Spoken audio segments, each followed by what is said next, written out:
వృశ్చిక రాశికి వచ్చినప్పుడు చాలామంది వృశ్చిక రాశికి యాక్చువల్‌గా ఈ వీడియో ఎక్కువ మీరు చూస్తారు. ఈ వెల్త్ అనే ఈళ్ళేదో థంబ్‌నెయిల్ పెట్టడం, ఇంకోటేదో పెట్టడం లేకపోతే ఏదో చేస్తా ఉంటారు కాబట్టి, ఎక్కువ ఈ స్టాక్ గురించి మాట్లాడినా, ఎక్కడి నుంచైనా ఆకాశం నుంచి డబ్బు పడిపోద్దన్నా, లేకపోతే రూపాయి పెడితే రూ. 10 అయిపోద్దన్నా, ముందు నిలబడి వాడు ఎవడైనా ఉన్నాడంటే 12 రాశులని పక్కకు జరిపి ఆడే వృశ్చికం.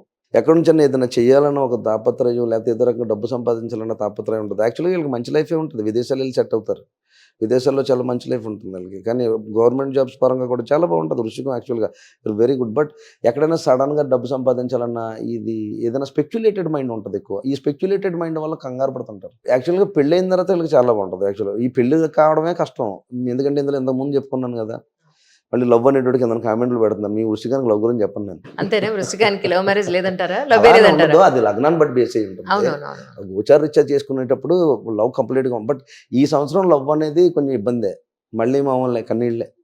ఎందుకంటే పంచమంలోకి శనొస్తున్నాడు. వాడు ఏదో ఉంటది. ఉండడు, పెట్టడం ఏదో అంటాం గదా! ఇలాగా లవ్ పరంగా అయితే కొంచెం స్ట్రెస్ ఉంటదిలే గానీ, అది కామన్ అది. దాని గురించి నేను చెప్పలేను మీ వృశ్చికానికి. కాకపోతే అష్టమంలో గురుడొస్తున్నాడు కాబట్టి, మీరు ఇన్వెస్ట్‌మెంట్లు చేసేటప్పుడు ఈ సంవత్సరం చాలా జాగ్రత్తగా ఉండాలి. And one more add on Rahu చతుర్థంలోకి వస్తున్నాడంటే రియల్ ఎస్టేట్ ప్రాపర్టీస్ కొనేటప్పుడు ఎస్పెషల్‌గా ఈ రాహు గురించి మాట్లాడుకున్నప్పుడు వృశ్చిక రాశిలో ఉన్నవాళ్ళు, విదేశాల్లో ఉన్నవాళ్ళు ఎక్కడ ప్రాపర్టీస్ కొనేటప్పుడు ఆచితూచి కొనకపోతే చాలా మోసపోవడానికి ఛాన్సెస్ ఉన్నాయి.